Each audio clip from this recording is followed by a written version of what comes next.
아멘. 하나님께 영광의 박수 돌립니다. 감사합니다. 우리에게 시험이 찾아올 때 누가 인도하신다고요? 네. 성가대가 지금 계속 한 얘기가 그거예요. 지금 우리가 시험이 찾아올 때 주님의 성령께서 우리를 인도하신다. 그걸 계속 얘기했는데 아마 얼굴만 쳐다보는 분도 계시고 뭐라고 그러는지는 안 듣고 그냥 얼굴 쳐다보고 뭐 틀릴 것 같기도 한데 안 틀리고 잘 넘어가네 이런 분들도 계실지도 모르고 그래서 맨 처음에 딱 시작을 하는데 불안해가지고 근데 그런 거 자꾸 신경 쓰고 그러면요 뭐라고 그러는지를 잘 들어야 돼요. 똑같은 하나님의 말씀을 이렇게 노랫가락으로 이렇게 우리에게도 말씀하고 또 하나님께 고백하는 내용인데 뭐라 그랬는지 생각이 안 나고 잘 끝났네 이렇게 생각하면 안 됩니다. 우리에게 시험이 다가올 때에 누가 우리를 인도하신다고요? 주님의 성령이 우리를 인도하시는 줄로 믿습니다. 지난주에 성령 충만이 뭐라 그랬죠? 예수님 한 분만으로 충분하다 하는 마음이 바로 성령 충만의 증거라고 그랬습니다. 그런데 어떤 사람은 예수님에게 딱 붙어가지고 예수님 사랑합니다 그렇게 얘기는 하지만 예수님 한 분으로 충분한 게 아니라 충분한 예수님 사랑합니다라고 하면서 또 한편으로는 예수님에게 다른 거를 자꾸 구하는 거예요. 예수님 저것 좀 주세요. 그리고 저것도 좀 주세요. 저것. 그래서 붙어있는 건 예수님하고 붙어있는데 눈은 어디가 있습니까?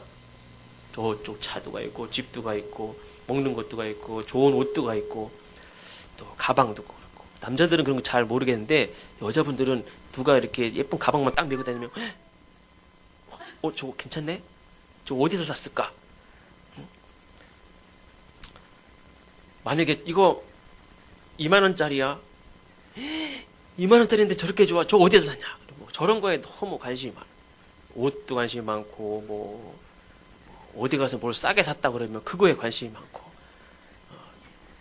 그리고 이 포인트 카드 포인트 몇 점.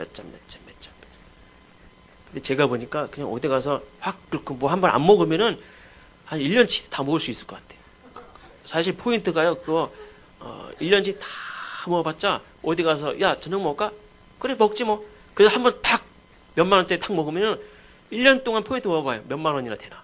안 돼요. 그냥 한번 아무 생각 없이 즉흥적으로 뭐 한번 사 먹으면 그 포인트 그거 될 것도 아니에요. 사실은요. 우리가 살 때에 즉흥적으로 뭐 사자 먹자 놀러 갈까? 놀러 가자 이런 것만 없어도요.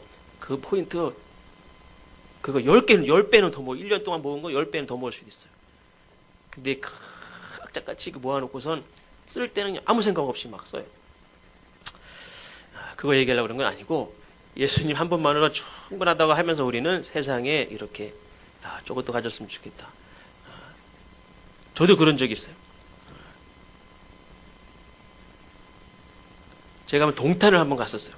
밤에 동탄을 갔대. 동탄 시내가 전체가 다 아파트가 몇십 층짜리 아파트가 꽉 찼어요. 여기는 다른 도시 같아요. 여기는 저렇게 집이 많은데 왜 우리 집은 없을까? 그렇죠? 저렇게 차가 많은데 왜 내 차는 없을까? 근데 뭐 이렇게 빈 집들도 많다며요, 사실은. 그건 잘 몰랐는데, 먹을 게 없어서 굶는 사람이 있습니까? 먹을 게 썩어 빠져도 다 썩어도요, 굶는 사람은 굶어요. 나누지 않아서 그렇죠. 예수님 한 분만으로 충분한 게 아니라 우리는 많은데 욕심이 굉장히 많습니다. 계속 하나님 앞에 요구하고 저희 하영이도 예를 들면 뭐 사달라고 막 때를 써요. 하경이 말고 하영이 누나. 하영이 그랬더니 하경이가 눈동자를 쳐서 쳐다보는데 뭘 막 사달라고 때를 써요. 근데 그 소리는 말은 아빠한테 막 소리 지르고 뭐 안 된다거나 아빠 미워 뭐 저거 막 뭐라고 그러는데 그 소리는 지금 누구 들으라고 하는 겁니까? 저 들으라고. 아빠한테. 막 얘기하는 거예요. 그러면서 눈은 어디가 있습니까? 여기에 가 있는 거예요. 이거 막 보면서 아파 뭐 어쩌고 하면서 눈은 여기에서 못 떨어져요. 우리가 예수님 믿으면서도 예수님은 딱 붙잡았어요. 막 붙잡고 소리는 예수님한테 막 소리를 질러요. 기도돼, 기도. 막 예수님 기도하면서 눈은 어디가 있습니까? 예수님 보고 예수님 한 분이면 충분합니다 하는 게 아니라 이거 보는 거예요. 이거 보고 예수님 붙들고 막 기도도 하면서 그 기도는 다 대부분 이거 달라고 하는 기도예요.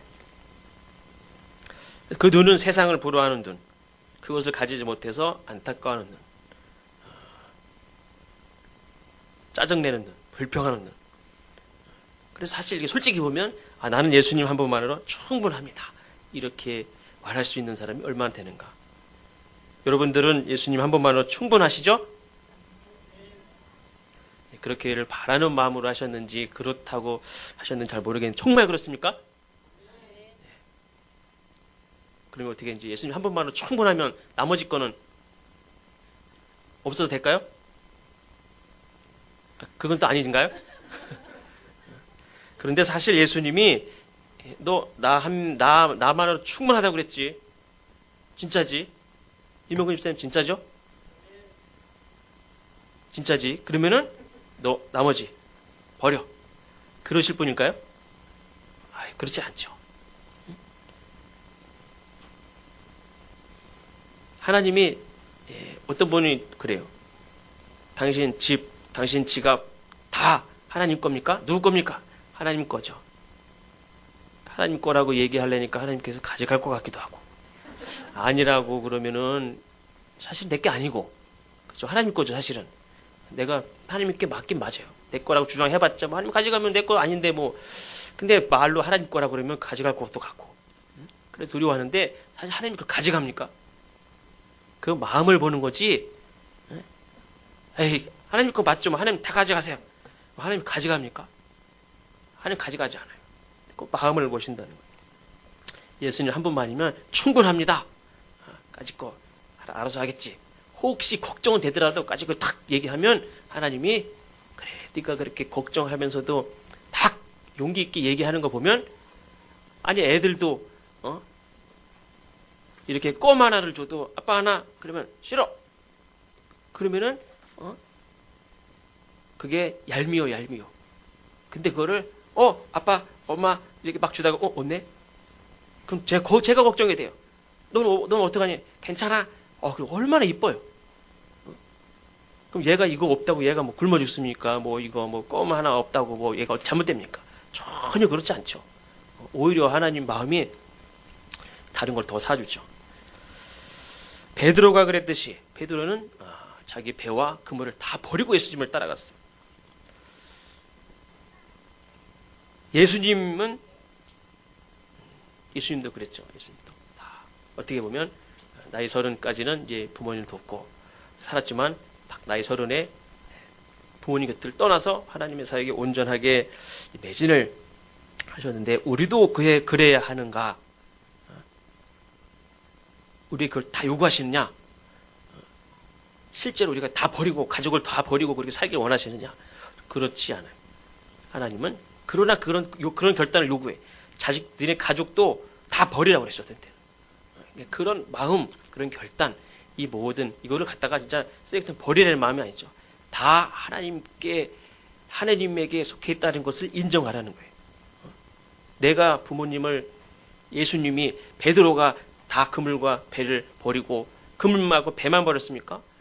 부모님을 모셔야 되는 책임도 있을 수 있어요. 그러면 다른 형제들이 하겠죠. 그럼 그거를 다 버린 겁니까? 하나님 앞에 맡긴 거예요. 예를 들면 독립운동하러 나간 사람이 자식을 버린 겁니까? 내가 죽어도 내 목숨도, 당신의 목숨도, 내 자식의 목숨도 다 나라의 것이다. 그런 마음으로 다 그냥 맡긴 거예요. 우리가 그런 믿음이죠. 만약에 예수님이 하나님의 일을 한다는 이유로 가족을 완전히 버리고 어머니와 남남으로 살았습니까? 어머니는 그냥 인연 끊고, 어머니는 상관 안 하고 내가 돌봐야 될 사람은 이 사람입니다. 어머니는 죄송합니다. 이렇게 했습니까? 그렇지 않아요. 요한복음 19장 25절 이하에 보면 예수님이 마지막 십자가에서 달려 죽으실 때 그 곁에 누가 있었냐면 그 어머니와 이모와 글로바의 아내 마리아와 막달라 마리아가 섰다 그랬어요. 예수님은 십자가를 지고 죽는 그 사명만 중요하고 어머니는 상관이 없었느냐? 그렇잖아요. 그 죽어가는 그 순간에 예수님이 몇 마디 하시지 않았지만 그 중에 하신 말씀이 뭐냐면 자기 어머니를 사랑하는 제자에게 맡기는 거예요. 26절에 보면 예수께서 자기 어머니와 사랑하시는 제자가 곁에 서 있는 것을 보시고 자기 어머니께 말씀하시되 여자여 보소서 아들이니이다. 누구 보고 아들이라고 그럽니까? 요한 보고 당신 아들이다. 또 그 제자에게 이르시되 보라 내 어머니라. 나는 이제 육신적으로 죽습니다. 그러나 내 어머니를 모셔달라는 거예요. 그러니까 요한에게 내 어머니를 이렇게 다 부탁합니다. 그때부터 그 제자가 자기 집에 모시니라. 예수님 어머니를 누가 모셨습니까? 요한이 모셨어요. 자기 어머니를 요한에게. 당신은 죽지만 자기 어머니를 요한에게 부탁하는. 예수님이 예수님 어머니하고 남남같이 그냥 나는 버린 자식을 아십시오. 그리고서 그냥 살았습니까? 그렇지 않아요. 예수님은 그 누구보다 어머니를 사랑하셨던 분이. 어머니 외에 다른 수많은 사람들과 함께 있었다고 또 나이사른의 어머니 곁을 이렇게 떠나서 많은 목자 없는 양들과 같은 백성들 곁으로 갔다고 어머니를 사랑하지 않은 것입니까? 그렇지 않죠. 반대로 어머니 곁에 늘 있었다고 어머니를 공경했다고 장담할 수 있습니까? 그렇지 않죠. 성령이 충분하여서 예수님 한 분만으로 충분하면 마치 예수님처럼 가정을 떠나서 해야 할 효도를 다 하지 못할까 봐 걱정하는 분이 계실지도 모르겠지만 사실은 평소에 조금 더 효자도 아니면서 막상 하나님이 예수님 한 번으로 충분해야 한다고 이렇게 말씀하면 마치 그러면 내가 가족도 이렇게 막 탁 버리고서 불효를 할 수밖에 없는 상황 같이 그렇게 생각할지 모르겠지만 전혀 그런 게 아니죠. 성령이 충만할 때 하나님께서는 우리가 세상에서는 가족을 다 떠나야 되고 거지같이 아니면은 그냥 무능하게 세상 사람들이 가지고 있는 거 하나도 없이 그냥 그렇게 살게 하시느냐? 그렇지 않아요. 오히려 하나님께서는 우리에게 능력을 주시는 줄로 믿습니다. 어떤 능력을 주시냐면 성도로서 바른 길을 갈 수 있는 능력, 그리스도인으로서 바른 삶을 살 수 있는 능력. 그래서 이 능력, 이 성령이 우리 안에 계시죠. 성령이 우리 안에 계신데 성령을 받은 것과 성령 충만한 것은 분명히 다르죠. 성령이 있는 것과 성령 충만한 건 달라요. 예를 들면 성령을 받은 것이 생명, 지난주에도 생명과 생수, 샘물 같은 것이라고도 말씀을 드렸는데 성령을 받은 것이 만약에 생명이 있는 것이라면 성령이 충만한 건 생명이 있는 것뿐만 아니라 능력도 있다는 거예요. 이 세상 사람들도 생명은 있지만 누워있는 사람도 있죠. 내가 분명히 생명이 있어요. 살았는데 아무것도 못해요. 살아있는데 뭔가 할 수 있는 능력이 없는 사람이 있어요. 그 사람은 죽었다고 얘기하잖아요. 생명이 살아있어요. 그래서 성령을 받았는데 능력이 없어요. 이 세상에서 그 사람에게 기대할 게 없어요. 그 사람에게 도움을 부탁할 수도 없어요. 그러면 저 사람은 능력이 없어요. 힘이 없어요. 그 사람 혼자 앉아있는 것도 힘들어요. 그냥 누워있어요. 숨은 쉬고 살아는 있지만 능력이 없어요. 걸어갈 힘도 없고 산을 올라갈 힘도 없고 누구 붙잡아 이렇게 일으켜줄 힘도 없고 청소할 힘도 없고 찬양할 수 있는 힘도 없고 누구를 위해서 기도할 수 있는 힘도 없고 이 사람 죽었습니까? 아니에요. 살아있어요. 생명은 있는데 힘이 없어요. 그 사람에게는 아무 능력이 없어요. 기대할 게 없어요. 성령을 받았지만 우리가 하나님의 자녀지만 이왕이면 우리가 능력을 받아서 하나님의 일들을 감당하고 이왕이면 우리가 살아있는 것만으로도 감사합니다. 물론 감사하죠. 근데 우리가 평생 그냥 살아있는 것만으로도 감사하면서 사는 게 답니까? 그렇지 않아요. 우리 이왕에 살면 남을 도와주고 남에게 베풀고 남을 위해서 기도도 해주고 남 도와주고 어디 가야 된다면 내가 먼저 갔다 오고 이렇게 능력이 있어야 될 줄로 믿습니다. 성령이 내 안에 계신 것만으로 그냥 하나님 믿고 하나님의 자녀인 것만으로 내가 죽어도 지금 죽어도 나중에 죽어도 천국 간 저는 그것만으로 충분합니다. 저한테 뭐 시키지 마십시오. 저는 힘은 없어요. 그냥 나는 천국 가는 것만으로 다행입니다. 이렇게 있다가 나 그냥 천국 갈랍니다. 그러기 위해서 이 땅에 왔습니까? 하나님이 그러기 위해서 보냈습니까? 그렇지 않죠. 우리가 건강을 구하는 것도 재물을 구하는 것도 지혜를 구하는 것도 이 땅에 사는 동안에 이왕이면 하나님께 쓰임을 받고 하나님의 일들을 넉넉하게 감당하기 위해서 구하는 거죠. 성령의 충만함을 얻으면 믿음이 생기고 확신이 생기죠. 베드로도 그랬죠. 부활하신 예수님을 만났음에도 불구하고 더 이상 뭐가 필요합니까? 부활하신 예수님을 만났는데, 그런데도 다 돌아갔어, 고향으로. 그러나 성령 충만함을 받은 이후로 베드로가 담대한 사람이 됐죠. 또 지지난주에 우리 오예배 때도 말씀드렸지만 사도행전 18장 5절에 보면 바울이 하나님의 말씀에 뭐라고 되어 있냐면 말씀에 붙잡혀 그랬습니다. 말씀에 붙잡혀서 유대인들에게 예수는 그리스도라 밝히 증언하니, 하나님의 말씀이 그냥 지식으로 아는 게 아니라 하나님의 말씀에 붙잡힌 거예요.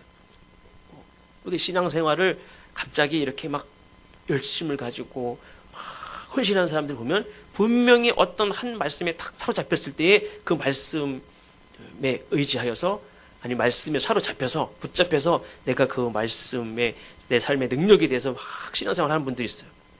내 열심이 아니라. 그러니까 지식으로 아는 사람은 그 말씀을 막 아는 척해요. 가르치기도 하고. 그러나 말씀에 붙잡힌 사람은 성경에 보니까 예수님이 누구인지를 증언하게. 공동번역에 보면 오로지 전도에만 힘썼다, 이렇게 기록이 되어 있어요. 하나님의 말씀에 다 붙잡히면. 아까도 말씀드린 대로 엠마오로 가던 제자들도 예수님의 말씀을 들을 때에 마음이 뜨거워져서 돌아갔어요. 도망 나왔던 그 예루살렘을 다시 예루살렘으로 돌아간 일들이 생깁니다. 그러면 어떤 사람에게 성령을 주시는가? 지난주에 말씀드렸죠. 첫 번째로는 구하는 자에게 성령을 주신다. 두 번째로는 순종하는 자에게 주십니다. 구하긴 구하는데 그거 갖다 어디다 쓸 거예요? 하나님이 원하시는 일에 내가 순종할 때에 그거를 성령을 주신다는 거예요. 사도행전 5장 32절, 우리는 이 일의 증인이요 하나님이 자기에게 순종하는 사람들에게 주신 성령 또 그러하니라. 사도들이 확실하게 얘기할 수 있는 일이 뭐냐면 성령은 누구에게 주시느냐? 순종하는 자에게 주신다는 거예요. 성령 충만은 어떤 사람에게 주신다고요? 순종하는 자에게. 하나님의 말씀에 하나님이 원하시는 일에 순종하려고 하는 자에게 성령을 주신다는 거예요. 어떤 권사님이 그 자기 지방에 연합 부흥성회가 다 개최가 됐대요. 그래서 근데 이분이 이렇게 개인적으로 강사님을 접대할 기회가 생겼대요. 저녁 식사 대접을 이제 하는 그 날이 됐는데, 당일날 이렇게 부흥의 책자를 보니까 그날 저녁 예배 시간 설교 제목이 성령 충만함을 받으라, 이런 제목이래요. 그래서 목사님이 식사 대접을 하면서 이렇게 얘기를 하다가 갑자기 목사님에게 여쭤봤대요. 목사님, 오늘 저녁 말씀 제목을 보니까 성령 충만을 받으라, 이런 제목인데 사실 저는 성령 충만 받고 싶은 마음은 정말 간절한데 받지를 못합니다. 무슨 말이냐? 그랬더니 자기는 몸도 안 좋고 체력이 좋지 못해서 못 받는데, 체력이 좋지 못한 거하고 성령 충만하고 무슨 관계가 있냐? 이 물어봤더니 권사님 말, 성령 체험을 하려면 어떻게 해야 됩니까? 박수를 빨리 쳐야 되는데 박수를 자기는 빨리 못 친다는 거. 힘이 없어요.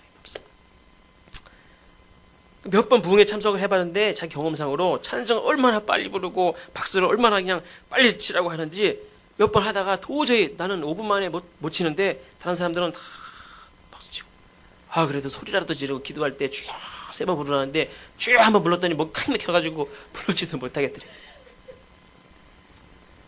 제가 한번 그 CCC에서 그 매월 1월 1일, 2, 3 이렇게 금식 기도하면서 하는 집회가 있어요. 한번 갔었어요.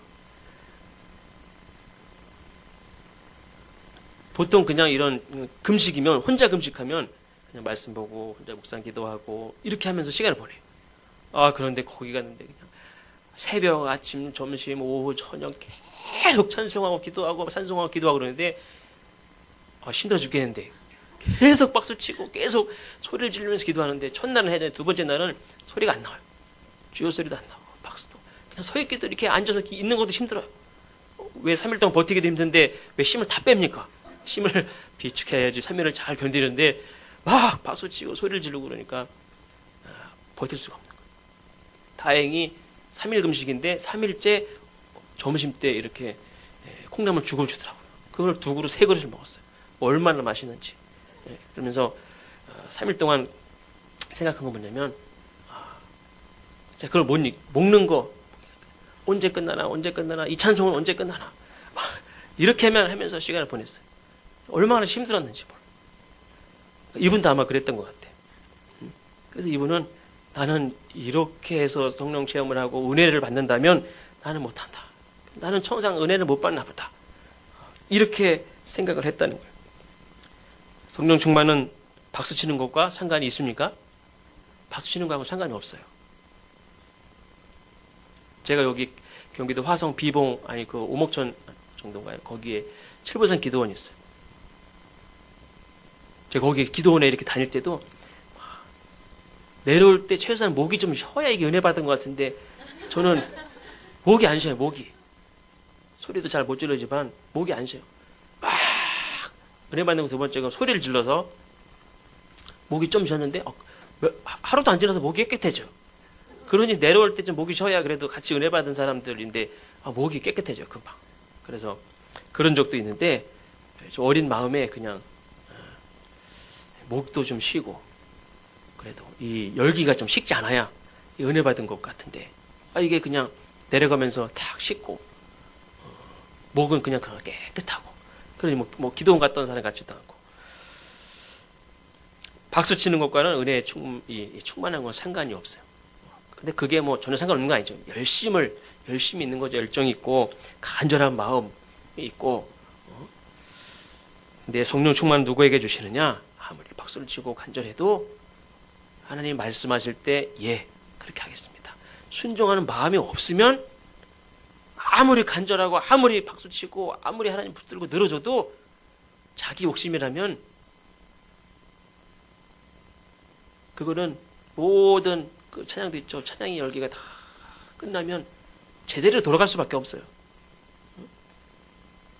성령 충만은 순종하고자 하는 그런 마음을 가진 사람에게 주신다는 거예요. 어떤 여자분이 어떤 문제가 있는지 잘 모르지만 이혼을 다 마음에 결심을 했어요. 결심을 하지 않고 목사님을 찾아오면 참 좋은데 결심을 하고 목사님을 찾아와 상담을 하는 거예요. 이미 결정이 됐어요.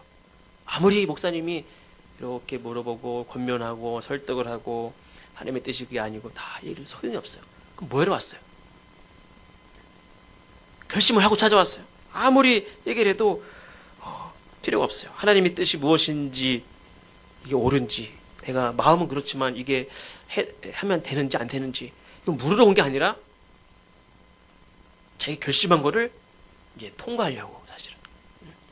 그래 얼마나 힘들어. 야 이혼해야 되겠죠? 그래 맞아.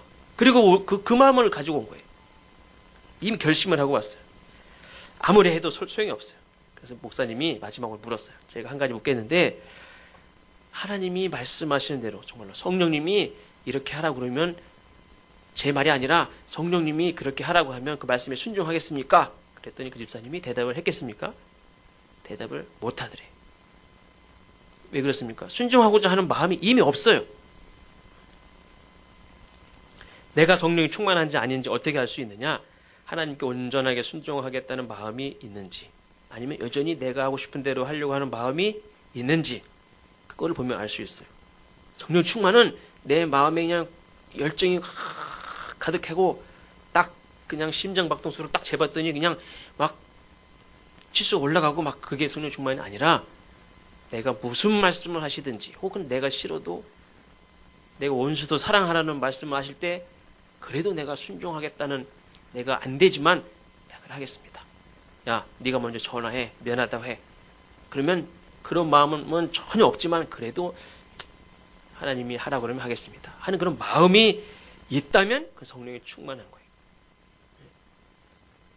그 상황에 내가 은혜가 충만합니까? 충만하고는 전혀 관계가 없어요. 저 사람 미워 죽겠는데 근데 마음으로는 하나님 말씀하시면 그래도 내가 하겠습니다. 싫지만 힘들지만 막 고통스럽죠. 그건 내 은혜가 막 충만한 게 아니에요. 반대. 그러나 하나님 말씀하시면 내가 하겠습니다 하는 그런 마음이 있다면 그 성령이 충만하다는 거예요. 성령 충만을 위해서 금식하는 사람도 있고 기도하는 철야 기도도 하고 그런데 그것만 하는 게 문제인 거예요. 하나님이 원하시는 그곳에 현장으로 안 나가요. 하나님은 당신 보고 전도하러 나가라 이러면 저는 기도하는 게 제 체질입니다. 저 교회에서 기도하고 있을 테니까 저 집사님 내보내십시오. 저는 기도할게요. 현장으로 안 나가요. 자기는 기도만 하는 거예요. 하나님 앞에 달라고만 하지 자기는 현장으로 전혀 나가지 않아요. 하나님이 말씀하시는 일에 시키는 일에 하질 않아요. 자기가 하고 싶은 대로 해요. 순종하지도 않고 현장에 나가지도 않으면서 성령 충만을 구해 받아서 뭐 하려고 그럽니까? 베드로가 그 만선의 그런 경험을 했죠. 그 결론은 뭡니까? 하나님 예수님의 말씀에 의지하여 말씀대로 그렇게 했더니 그런 경험이 있었지 않습니까? 우리는 그런 많이 거두는 거는 원하는데 말씀에 의지하여 하는 거는 잘 못해요. 순종하려고 하는 마음이 없어요. 내 방식대로 하는 거를 좋아해요. 내가 하고 싶은 대로. 솔직히 우리 마음을 보면 가지고 싶은 건 있는데 하나님 말씀대로 살고자 하는 마음이 부족하다는 거예요. 어떤 목사님이 둘째 딸에게 콩쥐팥쥐 이야기를 들려줬대요. 콩쥐가 누가 착한 애죠? 콩쥐가 착하고 팥쥐는 밉상이죠. 근데 그 이야기를 들려주고 딸한테 너 콩쥐가 되고 싶냐 팥쥐가 되고 싶냐 물어봤대요. 수정이는 콩쥐가 되고 싶어 팥쥐가 되고 싶어.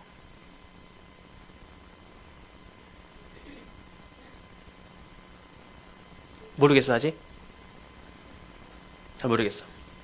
근데 이 딸이 한참 고민하더니 팥쥐가 되고 싶어요. 그랬다는 거예요. 콩쥐가 돼야죠 당연히. 그것도 목사님 딸인데 콩쥐가 돼야지. 근데 이게 팥쥐가 되고 싶다는 거예요. 또 왜 팥쥐가 되고 싶냐? 물론 콩쥐가 얼굴도 예뻐요. 얼굴도 예쁘고 또 복을 받은 사람은 물론 콩쥐지만 지금 당장 누가 더 행복합니까? 팥쥐가 엄마 사랑을 받고 엄마 못생겼는데도 그냥 예쁜 옷 입히고 엄마 사랑을 받고 구박을 누가 당합니까? 콩쥐가 당하잖아요. 이 세상에서 편하게 사는 건 팥쥐란 말이에요. 콩쥐가 물론 착하고 그건 알아요. 근데 콩쥐는 되게 싫다는 거예요. 여러분들한테 물어볼까요? 성경에 보면 거지 나사로와 부자 이야기가 있어요. 거지 나사로는 어떻습니까? 살아서 지질이 가난하고 부잣집에 가서 구박을 받으면서 겨우겨우 얻어먹으면서 그것도 어쩌다가 한 번이 아니라 평생 그러다가 죽었어요. 근데 천국에 갔어요. 근데 부자는 일평생 잘 먹고 잘 살았어요. 근데 지옥에 갔어요. 수정이는 어떻게 부자가 좋아? 아니면 거지가 좋아? 되라면 뭐가 되고 싶어? 부자가 되고 싶어?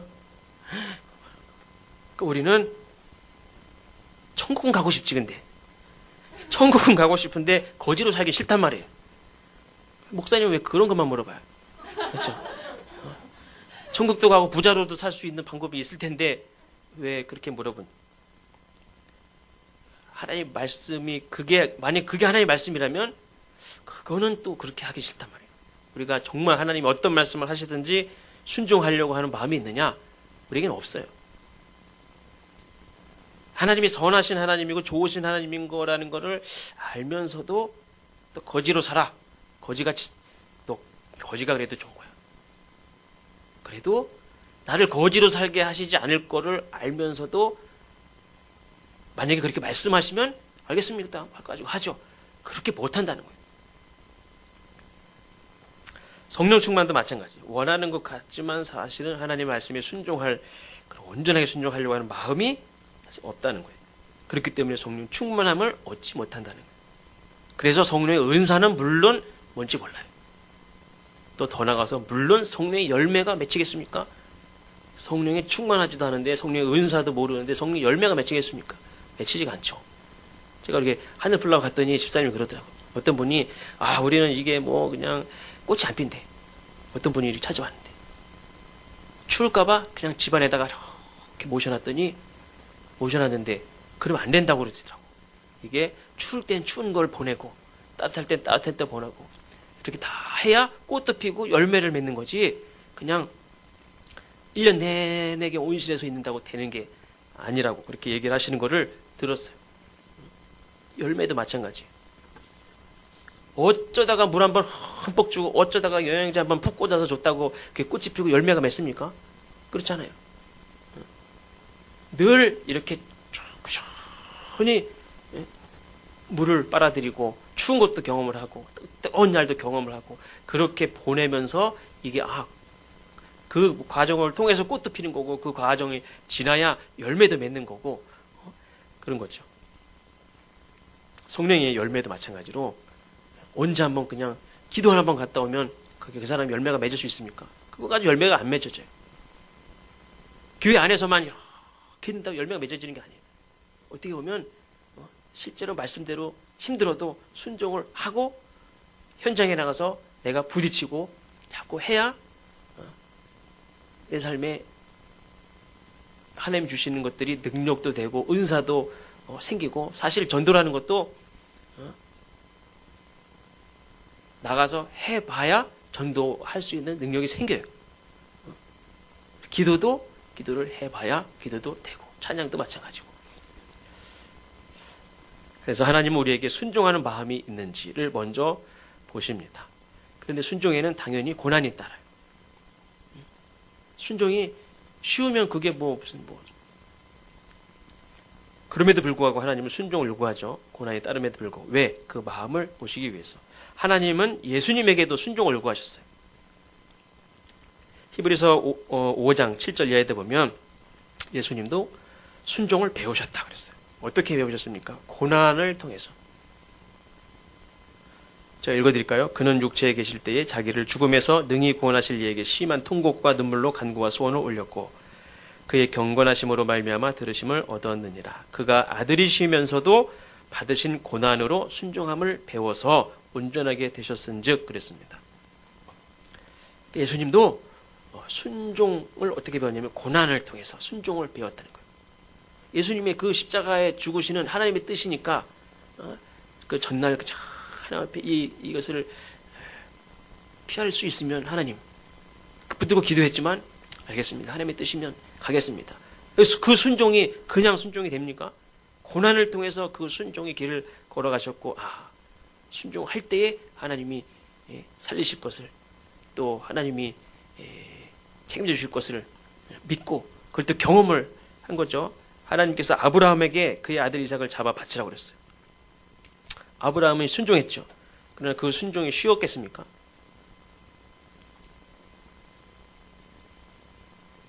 하나님이 만약에 이명근 집사님한테 하경이 자 바쳐라. 그러면 그건 물어보지 않을게요. 근데 아브라함이 쉬웠겠습니까? 아무 말도 그냥 아무렇지도 않은 듯이 그냥 데리고 가가지고 그냥 눈 딱 감으면 할 수 있는 일일까요? 그게? 까짓거 눈 딱 감고 하지. 그렇게 해서 될 일이 아니잖아요. 그게 아마 내 목숨 포기하는 것보다 더 고통을 느낄 거예요. 그렇죠? 내 목숨이라면 까짓거 그냥 하나님 원하신다는데 하지 뭐. 근데 내 자식도 틀리잖아요. 그게 눈 딱 감고 할 일이 아니란 말이에요. 더한 고통을 느끼면서 순종을 했을 거예요. 그러니까 아브라함도 마찬가지로 순종을 어떻게 배웠습니까? 그 고난을 통해서 순종을 배웠단 말이에요. 하나님이 정말 아브라함에게 원하셨던 것은 그 이삭을 원한 게 아니죠. 하나님 아브라함의 마음이었다고 그랬죠. 어떤 마음입니까? 하나님의 말씀이라면 그 무엇도 내가 하겠습니다 하는 그 순종하는 마음을 하나님이 받으셨다는 거예요.